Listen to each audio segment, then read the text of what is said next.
राजाओं की पहली किताब अध्याय 10।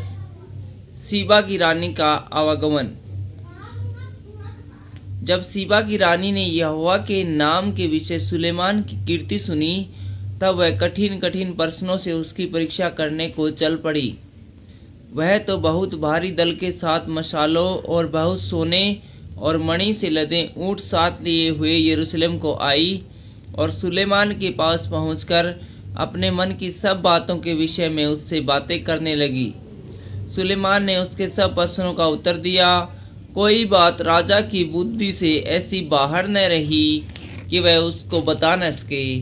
जब सीबा की रानी ने सुलेमान की सब बुद्धि मानी और उसका बनाया हुआ भवन और उसी की मेज का भोजन देखा और उसके कर्मचारी किस रीति बैठते और उसके टहलवे किस रीति खड़े होते और कैसे कैसे कपड़े पहने रहते हैं और उसके पिलाने वाले कैसे हैं और वह कैसी कढ़ाई है जिससे वह यहोवा के भवन को जाया करता है, यह सब जब उसने देखा तब वह चकित रह गई। तब उसने राजा से कहा, तेरे काम और बुद्धिमानी की जो कीर्ति मैंने अपने देश में सुनी थी वह सच्ची है, परंतु जब तक मैंने आप ही आकर अपनी आंखों से यह न देखा तब तक मैंने उन बातों की प्रतीति न की, परंतु इसका आधा भी मुझे न बताया गया था। तेरी बुद्धिमानी और कल्याण की उस कीर्ति से भी बढ़कर है जो मैंने सुनी थी। धन्य है तेरा जन, धन्य है तेरे ये सेवक जो नित्य तेरे सम्मुख उपस्थित रहकर तेरी बुद्धि की बातें सुनते हैं। धन्य है तेरा परमेश्वर यहोवा जो तुझसे ऐसा प्रसन्न हुआ कि तुझे इजराइल की राजगद्दी पर विराजमान किया। यहोवा इजराइल से सदा प्रेम रखता है, इस कारण उसने तुझे न्याय और धर्म को राजा बना दिया है। तब उसने राजा को 120 की कार सोना, बहुत सा सुगंध द्रव्य और मणि दिया। जितना सुगंध द्रव्य सीबा की रानी ने राजा सुलेमान को दिया उतना फिर कभी नहीं आया। फिर हीराम के जहाज भी जो ओपीर से सोना लाते थे, बहुत सी चंदन की लकड़ी और मणि लाए और राजा ने चंदन की लकड़ी से यहोवा के भवन और राजभवन के लिए खंबे और गवैयों के लिए वीणा और सारंगी बनवाई। ऐसी चंदन की लकड़ी आज तक फिर नहीं आई और न ही दिखाई पड़ी। सीबा की रानी ने जो कुछ चाहा वही राजा सुलेमान ने उसकी इच्छा के अनुसार उसको दिया। फिर राजा सुलेमान ने उसको अपनी उदारता से बहुत कुछ दिया। तब वह अपने जनों समेत अपने देश को लौट गई। राजा सुलेमान का वैभव। जो सोना प्रतिवर्ष सुलेमान के पास पहुंचा करता था उसका तोल 666 की कार था, अर्थात लगभग 25 टन।